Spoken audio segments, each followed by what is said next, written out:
In 2014, the small town of Ellington, located in the state of Vermont, experienced a tragedy that shook the entire local community. Evelyn Hartman was 32 years old in 2014, a woman whose vibrant personality made her well known in the small town of Ellington, Vermont. Born and raised in this quiet town, Evelyn was a familiar face to most residents. She worked as a literature teacher at the local high school, where she was beloved by her students for her engaging teaching style and genuine passion for the subject. Evelyn's enthusiasm for literature was matched by her natural charm, which made her popular not only among students but also among her colleagues. Despite her outwardly confident demeanor, Evelyn's personal life was a stark contrast to her professional success. Throughout her life, Evelyn had been involved in several serious relationships, each of which had brought her close to marriage. However, for reasons she could never fully understand or articulate, these relationships always ended before reaching the altar. The men she dated seemed perfect at first, but as time went on, cracks would appear, leading to inevitable breakups. These failed relationships left Evelyn with a deep sense of unfulfillment. Yet despite her disappointment, she remained optimistic, holding on to the belief that one day she would find the love she had always longed for. Evelyn's best friend since childhood was Marina Lancaster, a 31-year-old woman who, in many ways, was Evelyn's polar opposite. Marina was calm, composed, and rational, a person who approached life with a steady hand and a clear mind. While Evelyn was passionate and spontaneous, Marina was deliberate and measured. This contrast in personalities made their friendship both dynamic and strong, as they balanced each other out. Marina worked as a financial analyst at the local bank, a job that suited her meticulous nature and love for numbers. In her professional life, Marina was respected for her analytical skills and her ability to remain calm under pressure. Marina had recently become engaged to Aidan Crawford, a 34-year-old real estate agent who was highly regarded in Ellington. Aidan was known for his integrity and his genuine care for his clients, qualities that had earned him a solid reputation in the community. He was the kind of person who seemed to have it all: a successful career, a strong moral compass, and a charismatic personality. His relationship with Marina had been the talk of the town, as the two were seen as a perfect match. Together, they were a couple that exuded stability and trust, qualities that made them admired by many in Ellington. Aidan and Marina's engagement marked a new chapter in their lives, one that was filled with plans for the future. They were in the midst of organizing their wedding, a highly anticipated event in the town. Evelyn, as Marina's best friend, was naturally involved in the preparations, offering her support and advice. However, as time went on, Evelyn began to feel something she had never expected: an attraction to Aidan. Aidan had a magnetic personality that drew people to him, and Evelyn was no exception. What started as a friendly bond between them gradually evolved into something more complicated. Evelyn found herself thinking about Aidan more often than she should have, her feelings growing stronger with each passing day. She admired his kindness, his patience, and the way he treated Marina with such respect and care. These were the qualities Evelyn had always sought in a partner, and now she was faced with the uncomfortable truth that the man who possessed them was engaged to her best friend. Evelyn's feelings for Aidan were a source of inner turmoil. She knew it was wrong to feel this way about Marina's fiancé, but the heart does not always follow the rules of reason. She tried to suppress her emotions, convincing herself that it was just a fleeting crush that would pass with time. Yet, instead of diminishing, her feelings for Aidan only intensified, leading her to seek out opportunities to spend more time with him. Evelyn rationalized her actions by telling herself that they were simply friends, and that there was no harm in enjoying his company. She would find excuses to be around Aidan, whether it was helping with wedding plans or simply stopping by his office to chat. Aidan, unaware of Evelyn's growing infatuation, welcomed her company, seeing her as a close friend of Marina and a valuable part of their social circle. His kindness and attentiveness only fueled Evelyn's hopes that perhaps he felt something more for her, even though he had never given any explicit indication of such feelings. Marina, on the other hand, was oblivious to the emotional storm brewing within Evelyn. She trusted Evelyn completely and had no reason to suspect that her best friend harbored romantic feelings for her fiancé, Marina was focused on her upcoming wedding and her future with Aiden, and she took comfort in knowing that her closest friend was there to support her through it all. The idea that Evelyn might be in love with Aiden never crossed her mind. She knew that once Aiden and Marina were married, any chance she might have had, however small, would be gone forever. This realization only made her more desperate and conflicted. Evelyn was convinced that Aiden felt something for her too. She interpreted his kindness and attention as signs of mutual affection, believing that he was subtly signaling his feelings while being constrained by his engagement to Marina. Every smile, every shared laugh, every small gesture was, in Evelyn's mind, evidence that Aiden was torn between his commitment to Marina and the attraction he felt for her. Despite her growing feelings, Evelyn was acutely aware of the moral dilemma she faced. Marina was not just her best friend, but someone who had always supported her through thick and thin. The thought of betraying that trust gnawed at Evelyn, creating a constant internal conflict. On one hand, she could not deny her emotions, which felt more intense and real than anything she had experienced before. Evelyn's struggle became more visible to those around her, especially to Marina. Although Marina did not initially suspect that Evelyn's feelings for Aiden went beyond friendship, she began to notice subtle changes in her friend's behavior. Evelyn seemed more eager to spend time with Aiden, often suggesting plans that involved the three of them, or even just the two of them. Marina dismissed these observations at first, chalking them up to Evelyn's natural enthusiasm and her role as a supportive friend. However, the signs became harder to ignore as Evelyn's actions grew more transparent. Evelyn, despite her best efforts to conceal her true feelings, found it increasingly difficult to hide her emotions. Her attempts at discretion were undermined by the intensity of her desire, which manifested in small but telling ways. She would linger a little too long in Aiden's company. Her gaze would often rest on him in a way that was more than casual, and she would react with subtle jealousy whenever Marina and Aiden shared moments of affection. Marina, ever the rational and composed individual, began to feel uneasy about the growing closeness between Evelyn and Aiden. This uncertainty led her to monitor their interactions more closely, though she did not confront Evelyn or Aiden about her concerns, preferring instead to observe and wait for more concrete evidence. Aiden, for his part, remained largely oblivious to the emotional storm brewing around him. He valued his friendship with Evelyn and appreciated her involvement in the wedding planning. To him, Evelyn was an integral part of his and Marina's lives, someone who would eventually become a close family friend after the wedding. He had no reason to suspect that Evelyn's feelings for him had crossed the boundaries of friendship, as she had always been respectful and supportive of his relationship with Marina. However, the tension between the three of them was beginning to affect their interactions, even if Aiden could not fully grasp why. He noticed that Evelyn seemed more eager to spend time with him alone, but he attributed this to her dedication to helping with the wedding. Similarly, he observed that Marina had become somewhat distant and preoccupied, though he assumed it was due to the stress of the upcoming wedding. Aiden, caught between two women who were both dear to him. As the days passed, Evelyn's behavior became increasingly difficult to rationalize. She found herself imagining scenarios where Aiden might leave Marina for her, convinced that their connection was real and strong enough to overcome the obstacles in their way. The fragile balance in the complex relationship between Evelyn, Marina, and Aiden finally shattered one evening. Marina, driven by suspicion, picked up Aiden's phone and found messages from Evelyn that were far too intimate to be mere friendly banter. It became clear that Evelyn was in love with Aiden, and that Aiden had not discouraged her advances. Marina confronted Aiden immediately, demanding an explanation.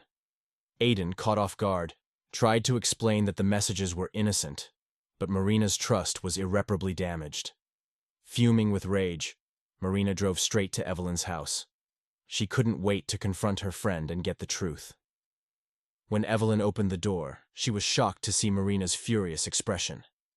Marina pushed past her into the living room, where she showed Evelyn the messages and demanded an explanation. Evelyn, cornered, admitted everything: her love for Aiden, her belief that he might leave Marina for her, and her inability to suppress her feelings. For Marina, this confession was the final blow. Hearing Evelyn admit to her feelings and her hope that Aiden might choose her over Marina was too much to bear. The betrayal was complete, and it came from both her best friend and her fiancé. What followed was a fierce argument, with both women airing grievances that had been simmering beneath the surface for years. Marina accused Evelyn of selfishness and betrayal, while Evelyn defended herself by claiming that love was beyond her control. The argument reached a fever pitch when Marina declared their friendship over. The words hung in the air, final and irrevocable. Evelyn, devastated by the loss of her friend, could only stand in stunned silence as Marina stormed out, slamming the door behind her. After Marina left, Evelyn was overwhelmed by guilt and despair. She had lost her best friend and any chance of a future with Aiden. Meanwhile, Aiden found himself in an impossible situation.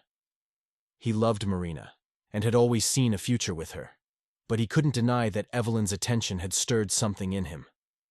Now, with everything out in the open, Aiden realized he might lose both women. In the days that followed, Aiden tried to reach out to both Marina and Evelyn, hoping to mend the broken relationships. However, his attempts only made things worse. Marina, devastated, couldn't forgive Evelyn or trust Aiden again. Evelyn, consumed by regret, knew she had overstepped boundaries that should never have been crossed. Her attempts to apologize to Marina were met with cold rejection. Aiden's indecision left him isolated as both women pulled away from him. The once bright future he had envisioned with Marina was now in ruins. The tension in Ellington grew unbearable, with the small town buzzing with rumors and speculation. On October 20th, 2014, after weeks of escalating tension and unresolved conflicts, Marina Lancaster decided to take matters into her own hands. She invited Evelyn Hartman to her home, intending to resolve their differences once and for all. Marina wanted to put an end to the turmoil that had consumed their lives and to regain some sense of peace. However, what began as a conversation quickly spiraled into a heated argument. The atmosphere in Marina's living room was charged with emotion from the moment Evelyn arrived. Marina, still deeply hurt and betrayed, could no longer contain her feelings. She unleashed a torrent of pent-up emotions, accusing Evelyn of destroying their friendship and jeopardizing her relationship with Aiden. Marina also expressed her frustration with Aiden, who had failed to decisively end his ambiguous relationship with Evelyn. She was deeply disappointed in both of them, and her words reflected the bitterness that had been festering for weeks. Evelyn, already feeling cornered, responded with equal intensity. She defended her actions, insisting that her feelings for Aiden were genuine and that she had every right to fight for the man she loved. Evelyn's words only fueled Marina's anger, as she saw this as further proof of Evelyn's betrayal and disregard for their friendship. The argument escalated quickly, voices rising and tempers flaring. The emotional confrontation soon turned physical. In a moment of rage, Evelyn reached for a heavy statuette on Marina's mantelpiece and swung it at Marina. The action was impulsive, driven by the intense emotions of the moment. Marina, reacting on instinct, grabbed a nearby kitchen knife to defend herself. The situation had escalated beyond words, and both women were now caught in a violent struggle. The knife connected first, as Marina, in a desperate attempt to protect herself, stabbed Evelyn. The wound was painful but not fatal, causing Evelyn to scream in shock and stumble backward. But the fight didn't end there. The pain only intensified Evelyn's anger, and she struck Marina again with the statuette, this time with all her strength. The blow landed squarely on Marina's head, and she collapsed to the floor, unconscious. Blood began to pool on the dark wooden floor beneath her, the severity of her injuries immediately apparent. As the reality of what she had done set in, Evelyn was overwhelmed by panic. She dropped the statuette and rushed to Marina's side, trying desperately to revive her. But Marina was unresponsive, her breathing shallow and labored. The situation had spiraled out of control, and Evelyn found herself standing over her best friend, who was now gravely injured because of her actions. In a state of shock, Evelyn fled the scene. She stumbled out of Marina's house, got into her car, and drove away, her mind racing with fear and confusion. She didn't know where to go or what to do. The weight of what she had done pressed down on her, but she couldn't think clearly enough to confront it. As she drove aimlessly, the gravity of her actions began to sink in. Evelyn realized that running away was futile. The guilt gnawed at her, and she knew she couldn't escape the consequences of her actions. After some time, she made the decision to return, but instead of going straight to the police, she called Aiden. When Aiden arrived at Marina's house, he was greeted by a horrific scene. Evelyn was covered in blood, shaking uncontrollably as she stood in the doorway. The sight of Marina lying motionless on the floor, surrounded by blood, was something he could hardly comprehend. The woman he had planned to marry was now a victim of a violent altercation between two people he cared about.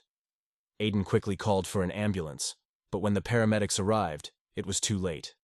Marina had succumbed to her injuries before help could reach her. The realization that Marina was dead sent Aiden into shock, his mind reeling from the rapid unraveling of his life. Evelyn, still in a state of disbelief, was unable to process the full extent of what had happened. She had not intended for the confrontation to end this way. But the reality was undeniable. Marina was dead, and she was responsible. The police arrived at Marina Lancaster's residence shortly after receiving the emergency call from Aiden Crawford. Upon entering the scene, they were met with a disturbing sight. The lifeless body of Marina lying on the floor, with Evelyn Hartman standing nearby, visibly distraught and covered in blood. Evelyn was immediately arrested on suspicion of murder and taken to the police station for questioning. At the station, Evelyn quickly confessed to her involvement in the incident, but her statements were disjointed and filled with emotional outbursts. Her recounting of events was chaotic, reflecting the intense stress and confusion she was under. She admitted to striking Marina with the statuette, but insisted that she had not intended to kill her. Evelyn's narrative was one of a confrontation that spiraled out of control, leading to tragic consequences that she had not foreseen. Aiden, still in shock from the events, was also questioned by the police. He described the complex relationship dynamics between himself, Marina, and Evelyn, though he was clear in stating that he had never encouraged Evelyn's feelings for him. Despite the tragic outcome, Aiden was not considered an accomplice. His involvement was seen as peripheral to the actual crime. The investigation revealed crucial details about the altercation. Forensic evidence supported Evelyn's account of a physical struggle between her and Marina. The statuette used as a weapon bore Evelyn's fingerprints, and the knife that Marina had wielded in self-defense was also found at the scene. The evidence painted a picture of a violent confrontation that had escalated rapidly, resulting in Marina's death. As the investigation progressed, the district attorney's office prepared to bring charges against Evelyn. The case attracted significant media attention, both in Ellington and beyond, due to the shocking nature of the crime and the small-town setting where everyone seemed to know each other.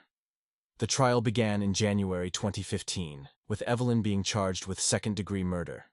The prosecution, led by James Rivers, argued that Evelyn had acted with reckless disregard for Marina's life. Rivers emphasized the premeditated aspect of Evelyn bringing the statuette into the confrontation, asserting that while the murder might not have been pre-planned, Evelyn was fully aware that her actions could lead to fatal consequences. On the other side, Evelyn's defense attorney, Sarah Blake, portrayed her client as a woman pushed to the brink by a complex web of emotions. Blake argued that Evelyn had acted in a state of temporary insanity, driven by her unreciprocated love for Aiden and the betrayal she felt from her best friend. The defense contended that Evelyn had not gone to Marina's house with the intention of causing harm, but rather to seek resolution, and that the situation had escalated in a way that Evelyn could not control. Aiden Crawford was called to the stand as a key witness for both the prosecution and the defense. His testimony was crucial in establishing the nature of the relationships involved. Aiden described his relationships with both women, affirming that, while he had always cared deeply for Marina, he had never given Evelyn any reason to believe that he would leave Marina for her. His testimony was marked by visible remorse, as Aiden expressed guilt over not having been more decisive in addressing the situation before it escalated to violence. The trial lasted for several weeks, with each side presenting their arguments to a captivated audience. The courtroom was packed each day, as residents of Ellington and members of the media watched the drama unfold. The trial became a spectacle, with every detail scrutinized and debated in public forums. In February 2015, the jury reached a verdict. Evelyn Hartman was found guilty of manslaughter rather than second-degree murder. The jury had been swayed by the defense's argument that Evelyn's actions, while undeniably reckless, were not premeditated and were influenced by her emotional state. The judge sentenced Evelyn to 15 years in prison, with the possibility of parole after 10 years, taking into account her emotional turmoil and lack of prior criminal history. The verdict brought some closure to the case, but the impact of Marina's death continued to resonate in the community. Aidan, devastated by the loss of Marina and the role he played in the events leading up to her death, decided to leave Ellington. Unable to escape the memories of the tragedy, he moved to another state, hoping to start a new life away from the shadow of the past.